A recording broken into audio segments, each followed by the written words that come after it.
اگر محبت خالص ہو جائے تو وہ کام بھی کراتی ہے جو بندہ روٹین میں. حضرت صدیق اکبر رضی اللہ تعالیٰ عنہ اپنے مزاج کے لحاظ سے نرم طبیعت کے آدمی، بچوں کو بھی کبھی نہیں جھڑکا، ٹھنڈے آدمی اور اطمینان کے ساتھ وقت گزارنے والے، اور صحابہ کرام میں نرم مزاج آدمی. لیکن ایک دن ان کے والد آئے حضور کی بارگاہ میں اور آ کے کہنے لگے کہ یہ کیا ہوا، یہ کیا سکھایا ہے معاذ اللہ آپ نے؟ حضور نے فرمایا کیا ہوا؟ کہنے لگے آج مجھے ابو بکر صدیق نے تھپڑ مارا ہے. حضور نے فرمایا بلاؤ ابو بکر کو. حاضر خدمت ہوئے، گردن جھکا کے کھڑے ہو گئے. حضور فرمانے لگے ابو بکر لوگوں کو تو یقین ہی نہیں ہو رہا، آپ باپ کو ماریں گے؟ آپ نے تو بچوں کو نہیں کبھی جھڑکا، یہ کیا ہوا؟ تھوڑی دیر گردن جھکائے رکھی. کریم فرمانے لگے آپ بولتے کیوں نہیں؟ جناب صدیق اکبر نے سر اٹھایا تو داڑھی آنسوؤں سے بھری ہوئی تھی، رو پڑے.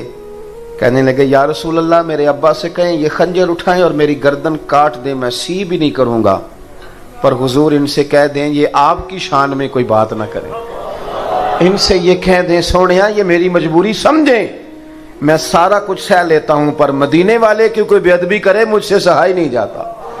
آج میرے باپ نے آج آپ کی شان میں بے ادبی کی ہے. حضور میرے پاس ہاتھ ہی تھا، میں نے تھپڑ مارا ہے، مجھے اللہ کی عزت کی قسم اگر تلوار ہوتی تو آج ابا کا سر کاٹ دیتا. یہ جنون، یہ کیوں لوگوں کے لیے مشکل ہے نماز پڑھنا؟ اس کو سوچیں کبھی آپ، کیوں مشکل ہے لوگوں کے لیے؟ بڑا نیک، بڑا دیندار، پرہیزگار، حاجی نمازی آدمی، لیکن شادی والے دن وہ بھول جاتا ہے سارا دین. اسے بھول جاتا ہے کہ آج برات ہے تو آج بھی میں عاشق رسول ہوں.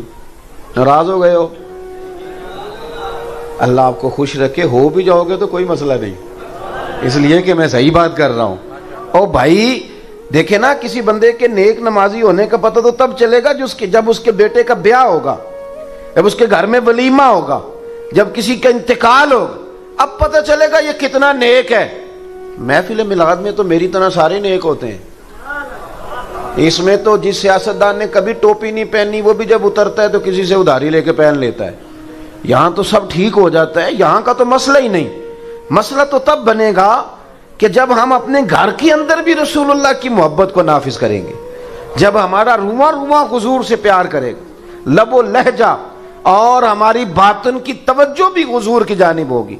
نبی پاک صلی اللہ علیہ وسلم کے غلاموں نے نا حضور سے پیار کیا، اور آپ یقین کریں انہوں نے کھل کے پیار کیا اور انہوں نے حضور سے محبت کی. اور کمال دیکھو، ایک بات یاد رکھنا، آپ بات کو سمجھ لیں، ہمارے بزرگوں نے جو محبت رسول پر زور دیا، ہمارے بزرگوں نے جو حضور کی غلامی کا درس دیا، تو انہوں نے کہا کہ جب پیار کرو گے نا پھر دین بوجھ نہیں بنتا، پھر تکلف نہیں ہوتا، پھر انسان کو زندگی اس کی مزیدار ہوتی، پھر اسے سکون ملتا ہے، اسے وارفتگی نصیب ہوتی، اسے ذوق آتا ہے. حضرت سیدنا انس بن مالک فرماتے ہیں، صاحب طبقات نے روایت لکھی ہے، نبی پاک صلی اللہ علیہ وسلم نے نا ایک جنگ کے موقع پر صحابہ سے فرمایا کہ ہر بندہ لائے آج کچھ نہ کچھ اور جنگ میں پیش کرے، بہت زیادہ ضرورت ہے مجاہدین کے خرچے کے لیے، ہر بندہ چندہ دے. جب حضور نے کہا نا ہر بندہ دے، تو کہتے ہیں کہ عبداللہ مزنی نام کے صحابی تھے، بیچارے غریب تھے. غریب زندگی ڈر کے گزار دیتا ہے، وزیر سے بھی ڈرتا ہے، پیر سے بھی ڈرتا ہے. حالات کے سہمے ہوئے لوگوں کو بتا دو، حالات بدل جاتے ہیں، ایک جیسے نہیں رہتے. یہ بیچارہ ڈرتا ہے، سہما رہتا ہے، اور اسی لیے لوگ اسے مایوس کر دیتے ہیں. پھر آہستہ آہستہ ان لوگوں کی صلاحیتیں جو ذہنی ہوتی ہیں وہ ختم ہونے لگتی ہیں. یہ سمجھتے ہیں کہ شاید ہم معاشرے کے معزز طبقات میں بیٹھ نہیں سکتے. حضور نے فرمایا ہر بندہ لائے. حضرت عبداللہ مزنی، کچھ لوگوں نے ایک اور نام بھی لکھا ہے صحابی کا، وہ کہتے ہیں میرے پاس کچھ بھی نہیں تھا، لیکن حضور نے فرمایا نہ لاؤ. کہتے ہیں پھر میں اٹھا اور میں نے ایک شخص کے باغ میں جا کے کہا مزدوری ملے گی. وہ یہودی تھا، اس نے اپنی طرف سے نا سخت مزدوری بتائی. وہ پانی نہیں نکالتا جو آگے بیل لگایا جاتا ہے. کہنے لگا میرا بیل مر گیا ہے اور مجھے آج کچھ گھنٹوں کے لیے ضرورت ہے پانی. اور میرے بھائی میں آپ کو داستان نہیں سنا رہا، یہ وہ چمکتے ہوئے تارے ہیں کہ جن کو دیکھ کر فرشتے بھی رشک کیا کرتے تھے. عجیب کام کراتی ہے محبت, عجیب کام کراتی ہے. اس صحابی نے پتہ کیا کیا, جہاں بیل ڈیوٹی کرتا ہے وہاں گلے میں پٹا ڈال لیا اور اس کنویں کے گرد گھومنا شروع کر دیا. تینوں لب دیاں آپ گواچے, سانو اپنی خبر نہ کوئی, ساتھوں پارے نہیں ککھ گلیاں دے, تے سانو تے آخ دے لوگ شدائی. اسا ننگ نموس دا ساڑ تے چولا, او سجنا گل پہنے تاج گدائی. آزم اپنا آپ گوایا ہی تا یار نے چاہتی پائی.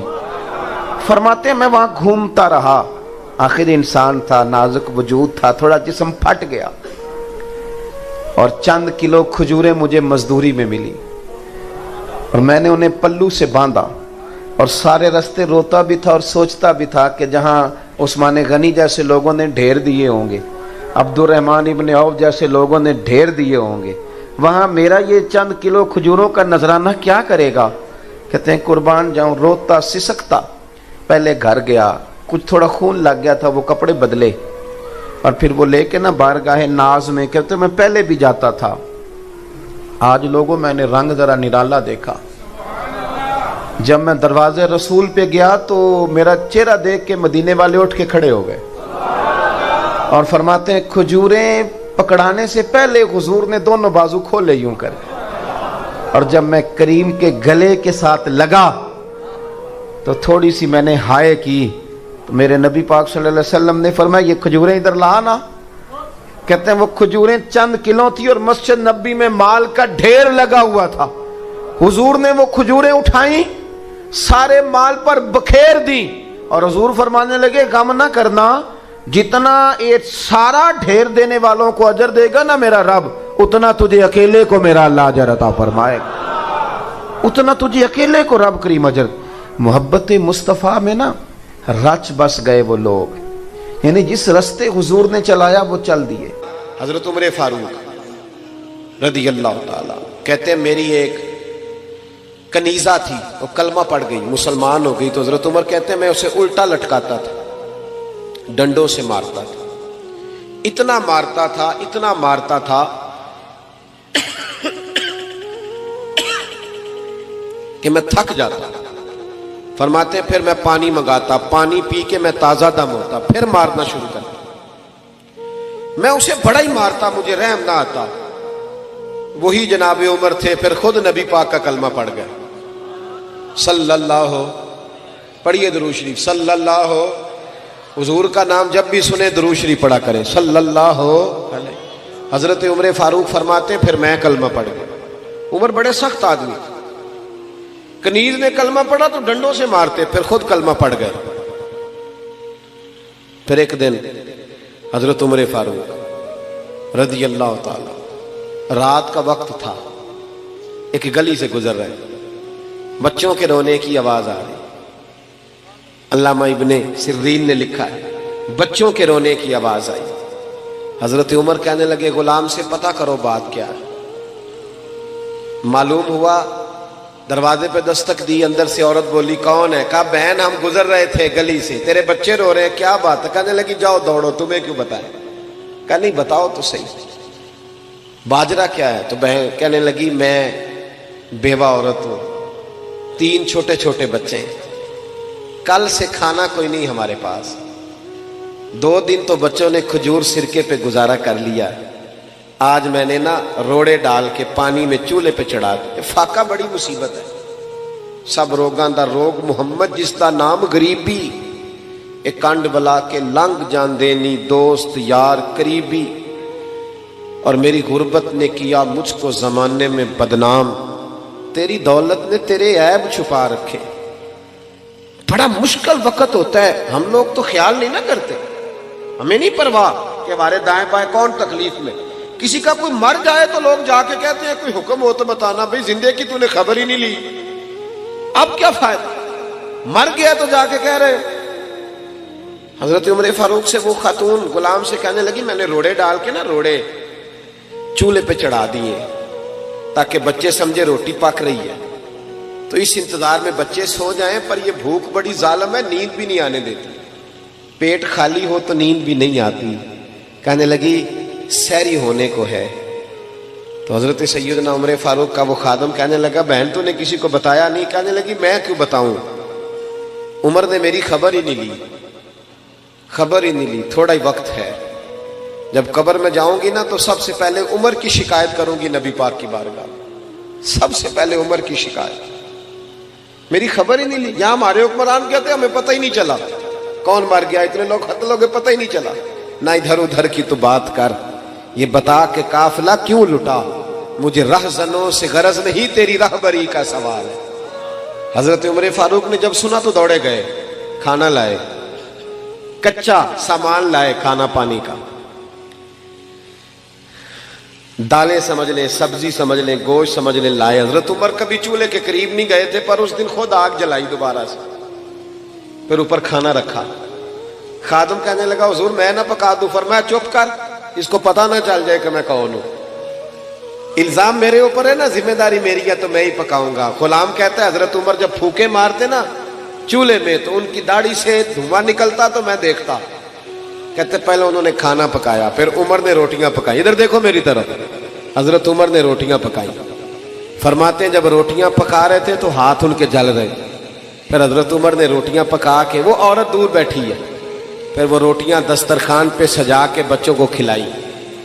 جب ان کا پیٹ بھر گیا تو عمر ان سے میٹھی میٹھی باتیں کرنے لگ گئے. جب حضرت عمر نے میٹھی میٹھی باتیں کی تو بچے ہنسنے لگ گئے. جب بچے ہنسے تو حضرت عمر کہنے لگے لیٹ نہیں جاتے ساتھ ساتھ؟ بچے لیٹ گئے. پھر حضرت عمر ان کے بالوں میں ہاتھ پھیرنے لگے، پھر وہ سو گئے. پھر ان پر حضرت عمر نے چادریں ڈالی. بیوہ عورت، کمزور بی بی. اس بی بی کا 5000 ووٹ نہیں برادری کا جو اس کی منت کی جائے. یہ کوئی آکسفورڈ یونیورسٹی کی پڑھی ہوئی نہیں.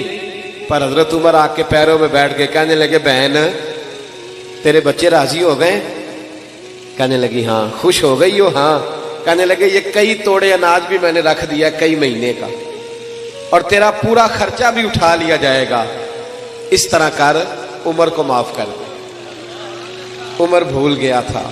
ایک وہ عمر ہے جو کل ڈنڈوں سے مارتے، اور ایک عمر ہے جو بیوہ کی منتیں کرتے ہیں چل معافی دے دے. وہ کہنے لگی کلیجہ پھٹ سکتا تو میں دکھاتی. میرے بچوں کا ایک ایک آنسو میری روح پہ جم گیا. عمر کو معاف نہیں کروں گی کچھ بھی ہو جائے. حضرت عمر کہنے لگے بہن میری وجہ سے بھی نہیں. کہنے لگی اچھا یہ بات ہے، جا تیری خاطر معاف کیا، تیری خاطر معاف کیا. ابھی یہ لفظ کہی تھے کہ باہر سے ایک صحابی آ گئے. کہنے لگے امیر المومنین آپ یہاں کھڑے ہیں، میں سارے مدینے میں ڈھونڈ آیا، اب یہاں کھڑے ہیں. کہنے لگی او ہو یہ عمر تھا. عمر کے سامنے فرمایا بہن تو نے وعدہ کر لیا ہے، اگر یہاں معاف کیا ہے تو قیامت میں بھی میری شکایت نہ لگانا. او میرے بھائیوں، جب تک بندہ بدلتا نہیں تب تک اسے کچھ مفادات نہیں حاصل ہوتے. اپنے اندر تبدیلی لائیں، عادت بدلے، عادت. حضرت مرثد بن ابی مرثد البغوی رضی اللہ تعالیٰ عنہ فرماتے ہیں میں عورتوں کا رسیہ تھا، درجنوں عورتوں سے میرے یرانے تھے. توجہ ہے میری بات پر؟ آپ نہ ناراض نہ ہونا نوجوانوں میری بات سے، میں بات ویسے بھی ختم کر رہا ہوں. ہم نہ پہلے سال کا کوئی 2-3 ہزار ڈاکٹر بناتے تھے، پروفیسر اور انجینئر تیار کرتے تھے. اب ہم سال کا 4-5 ہزار رانجھا تیار کر رہے ہیں، مئی بال تیار کر رہے ہیں. ہمارے اپنے بچوں کے ہاتھوں میں 15 لڑکیوں کے ٹیلی فون ہیں، اور کہتے ہیں ہم جوان ہیں اس لیے. یہ جوانی نہیں، یہ بے شرمی ہے، یہ بے حیائی ہے. جوان وہ ہوتا ہے جس کی نظریں جھکی ہوئی ہوتی ہیں. اور یہ یاد رکھ لیں، ذمہ داری سے کہہ رہا ہوں، تمام محدثین نے لکھا ہے جس کی گندی نظریں کسی کے گھر پہ پڑتی ہیں اس کا اپنا گھر محفوظ نہیں رہتا. یہ قرضہ ہے، تیرے گھر والوں کو چکانا پڑے گا، یاد رکھنا. اگر تیری نظر کسی کے لیے گندی ہے تو تیرا گھر نہیں بچے گا، یاد رکھنا. اگر چاہتے ہو کہ بیٹیاں پاک پیدا ہوں اور بہنیں محفوظ رہیں تو پھر دوسروں کی بہنوں کو محفوظ رکھو، پھر دیکھنا تمہارے گھر بچے رہیں. حضرت مرثد بن ابی مرثد البغوی رضی اللہ تعالیٰ عنہ کہتے ہیں میرے کئی عورتوں سے دوستانے تھے، لیکن جس دن میں کلمہ پڑھ کے آیا نا واپس تو میری معشوقہ دروازے پہ کھڑی تھی. کلمہ پڑھ کے آیا، اس نے مجھے آواز دی تو میں نے توجہ نہیں کی. حالانکہ چڑھتی جوانی، حسین و جمیل، کہتے عورت مجھ سے تعلق بنانا پسند کرتی، لیکن میں جب آیا اس نے آوازیں دی، میں نے آواز سنی نہیں، میرے پیچھے دوڑی اور میرا نا کندھا پکڑ کے ہلایا، کہنے لگی دیکھ تو صحیح میری طرف۔ جناب مرشد کہنے لگی بی بی واپس چلی جا، میں نے ان نظروں سے نا والضحیٰ والا چہرہ دیکھ لیا ہے، اب میں اپنی آنکھوں کو ناپاک نہیں کر سکتا، اب میری نگاہوں میں جچتا نہیں کوئی، جیسے میرے محبوب ہیں ایسا نہیں کوئی، اور اپنا معیار زمانے سے جدا رکھتے ہیں، ہم تو محبوب بھی محبوب خدا رکھتے ہیں، اپنے اندر تبدیلی لائیں۔ آپ لوگ بھی سمجھ جائیں، یہ جتنی میری مائیں بہنیں بیٹیاں ہیں ان کو میری نصیحت ہے، یہ یاد رکھ لیں، ہر عمارت کو غلاف نہیں چڑھتا، صرف خانہ کعبہ کو چڑھتا ہے، ہر کتاب کو غلاف نہیں چڑھتا، صرف قرآن پاک کو چڑھتا ہے۔ یہودی، عیسائی، سکھ، بدھ مت کی بیویاں پردہ نہیں کرتی، صرف سیدہ فاطمہ کا نام لینے والی پردہ کرتی ہے، صرف حضرت عائشہ کے گن گانے والی پردہ کرتی ہے۔ اگر تم نے پردہ نہ کیا تو پھر یاد رکھنا اماں جی قیامت کے دن تم سے ناراض ہو جائیں، جناب عائشہ، جناب ختیجہ، حضرت مریم، حضرت فاطمہ الزہرا سلام اللہ علیہا، یہ تم سے بگڑ جائیں گے۔ اگر مائیں پردہ نہیں کریں گی تو بیٹیاں بھی نہیں کریں گی۔ بچی بڑی پیاری، بڑی لاڈلی، تو اس کی اماں اسے کہتی ہے کہ بیٹے سویرے اٹھا کر، تو دیر سے اٹھتی ہے تو جب تو جائے گی نا، ماں اس کو سمجھاتی ہے کہ بیٹے تو سویرے اٹھا کر، تو بچی کہتی ہے اماں مجھے اب تو سونے دینا، جب ساس کے پاس جاؤں گی تو دیکھی جائے گی۔ تو اماں کہتی ہے کہ وہ تیری ساس پھر شکوہ کرے گی کہ تیری اماں نے سکھایا کچھ نہیں، لیکن بچی نہیں مانتی، سوئی رہتی ہے۔ پھر شادی ہو جاتی ہے، اس کا خاوند اسے کہتا ہے کہ تو سویرے نہیں اٹھتی، میری اماں اعتراض کرتی ہے جلدی اٹھا کر، کہتی ہے کوشش کرتی ہوں پر نہیں نا میری آنکھ کھلتی، بڑی تنقید، بڑا اس پر اعتراض، پر نہیں اٹھتی۔ لیکن پھر اللہ تعالیٰ نا اسی بیٹی کو ایک بیٹا عطا کرتا ہے،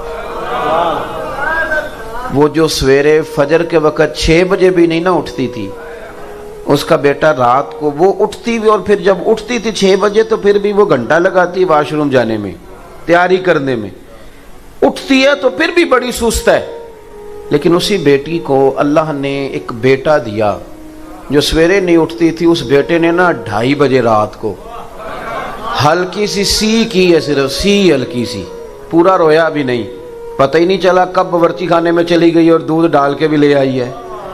اب اسے پوچھو کہ اب آنکھ کس طرح کھلتی ہے، چلیں ایک مثال اور دیتا ہوں، وہ ذرا جلدی سمجھ میں آئے گی۔ میں ایک مثال اور دیتا ہوں۔ آج کل نا ہمارے بچے جا کے برگر کھا آتے ہیں رات کو، گھر آ کے بتاتے نہیں، تو اماں بیچاری منتیں کرتی ہے پتر کھانا کھا لے، تو کہتے نہیں آپ لوگوں نے آلو مٹر پکایا، میں نے نہیں کھانے، حالانکہ کھایا ہے برگر۔ تو 2-4 دفعہ اماں کہتے میرا بیٹا بتا کیا کھانا ہے، تو ابا جی قریب سے نا میری طرح کہہ دیتے ہیں چپ کر، بھوک لگے گی تو آپ ہی کھا لے گا، تو چھوڑ۔ لیکن وہ ہے ماں، وہ پھر منتیں کرتی ہے، وہ کہتی ہے چل تو جو کہتا ہے، جب تک اسے یقین نہ آ جائے کہ اس نے کھا لیا وہ سوتی نہیں۔ وہ کسی دانشور نے کہا تھا کہ ایک شخص کی بیوی فوت ہو گئی تو اس نے ایک اور نکاح کر لیا، تو ایک بیٹا تھا 8-10 سال کا، سوتیلی ماں کے ساتھ رہتا تھا، تو کچھ دنوں کے بعد پوچھا کہ بیٹا تیری پرانی اماں ٹھیک تھی یا یہ ٹھیک ہے؟ تو کہنے لگا ابا یہ سوتیلی ماں ٹھیک ہے۔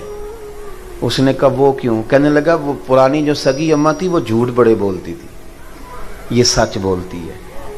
اس نے کہا کس طرح؟ تو کہنے لگا ابا جب میں سگی اماں کے ہوتے شرارت کرتا تھا تو وہ کہتی تھی کہ آج تجھے روٹی نہیں دینی، لیکن جھوٹی تھی، آدھا گھنٹہ نہیں گزرتا تھا تو گلیوں میں ڈھونڈتی پھرتی تھی کہ میرے پتر نے روٹی نہیں کھائی، اتنی جھوٹی، ابھی کہہ رہی تھی نہیں دینی، اور یہ جو آئی ہے یہ سچی ہے، میں شرارت کرتا ہوں تو کہتی ہے روٹی نہیں دینی، پھر میں ساری رات روتا بھی رہوں تو نہیں دیتی، سچی۔ اس نے کہا تھا عشق ایک ڈھونگ ہے، میں نے پھر اسے کہا تجھے عشق ہو خدا کرے، پھر کوئی تجھے اس سے جدا کرے، پھر تو اسے تسبیحوں پہ پڑا کرے، پھر تو گلی گلی پھرا کرے، پھر تو اسی کا نام جپا کرے، پھر میں کہوں کہ عشق ایک ڈھونگ ہے اور تو نہیں کہا کرے۔ حضرت امام احمد بن حنبل رحمۃ اللہ علیہ فرماتے میں بازار سے غلام خرید کے لایا، پر میں کوئی اللہ کا بندہ ہی لے آیا۔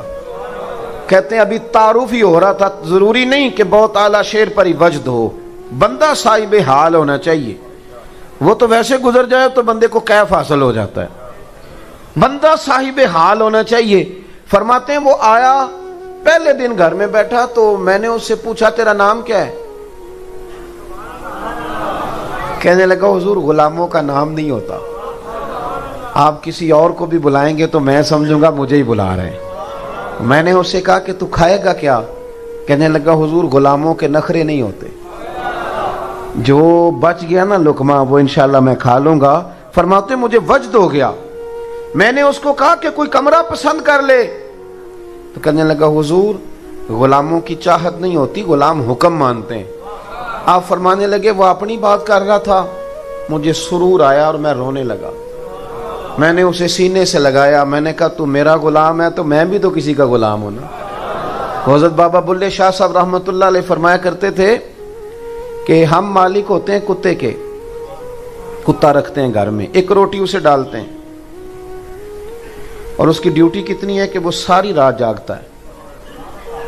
اور ہم پنکھے میں اے سی میں سو جاتے ہیں تو وہ جا کے کسی درخت کے نیچے, روک پنجابی میں درخت کو کہتے ہیں, وہ کسی روک کے نیچے جا کے سو جاتا ہے. آپ فرماتے ہیں جس کا تو مالک ہے تو اپنی نعمت دیکھ اور اس کی خدمت دیکھ, اور ایک تیرا بھی مالک ہے, اس کی نعمتیں دیکھ اور تو اپنے کام دیکھ. کہتا ہے سویرے اٹھا نہیں جاتا, دوپہر کو دفتر ہوتا ہوں, شام کو مصروف ہوتا ہوں, نمازیں گول کر گیا. شریعت کی بات آئی تو نے کہا کہ معاذ اللہ وہ تو پرانی بات تھی, اب کیسے عمل کروں گا.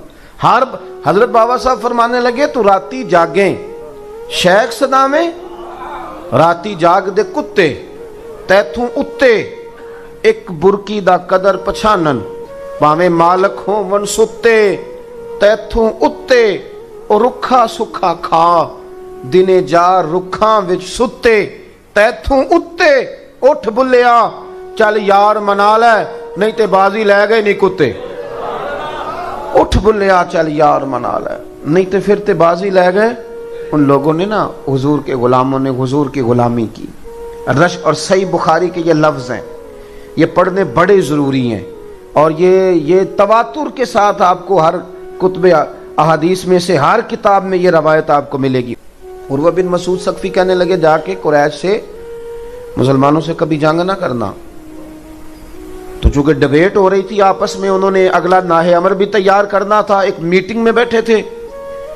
تو ابو سفیان کہنے لگے تو کس لیے ہمیں یہ کہہ رہا ہے کہ کبھی جنگ نہ کرنا؟ ان کے پاس بڑا اسلحہ آ گیا ہے, یہاں ان کی فوج میں جو لوگ بھرتی ہوئے ہیں بہت زیادہ تربیت یافتہ ہیں, زبردست ٹریننگ ہے ان کی, کیوں نہ جنگ کریں؟ تو عروہ بن مسعود ثقفی کہنے لگے میں نے صرف انہیں نہیں دیکھا, میں نے دنیا دیکھی ہے. میں کوئی تبصرہ ایک بندے کو دیکھ کے متاثر ہو کے نہیں کر رہا, میں زمانہ دیکھ کے تو بے لاگ تبصرہ کر رہا ہوں. اور کہنے لگا سنو, میں کوئی پہلا جگہ نہیں گیا جہاں لوگ ادب کرتے ہیں, میں تو ان بادشاہوں کے درباروں میں بھی گیا ہوں جو سجدے کراتے ہیں. معاذ اللہ لوگوں کو کہتے ہیں سجدہ کرو پھر اندر آنا, میں نے سجدے والے بھی دیکھے, زمانہ دیکھا ہے. اور میں کوئی نامناسب آدمی نہیں ہوں, میں ایک صاحب حیثیت ہوں, مالدار ہوں, میری نظر بڑا اونچا جاتی ہے. کبھی مسلمانوں سے جنگ نہ کرنا. دلیل اس کی یہ ہے کہ جتنا ادب اور پیار محمد عربی کے صحابہ حضور سے کرتے ہیں اتنا میں نے کبھی کسی کو کرتے دیکھا ہی نہیں. آپ میری بات کو سمجھیں, یہ کوئی تقریر نہیں ہے. آپ مہربانی فرمائیں اس کو جو پہلو میں عرض کر رہا ہوں اس پر لینے کی کوشش کریں. میں جذبات کا اظہار کر رہا ہوں, آپ میرے درد کو جانیے سمجھیے. بھائی عروہ کہنے لگے یار عجیب منظر میں نے دیکھا ہے.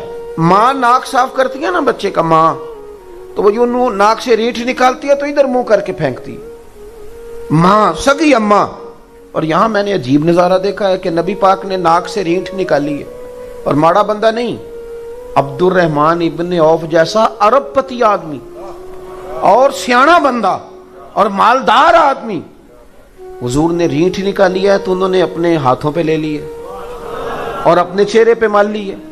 میں نے عجیب منظر دیکھا ہے کہ حضور نے کلی کی ہے, اور حضور نے کلی کا پانی جب واپس نکالا ہے تو ماڑا بندہ نہیں, علی المرتضیٰ جیسا شیر, فاروق اعظم جیسے دلیر لوگ, میدانوں کے آدمی, میدانوں کے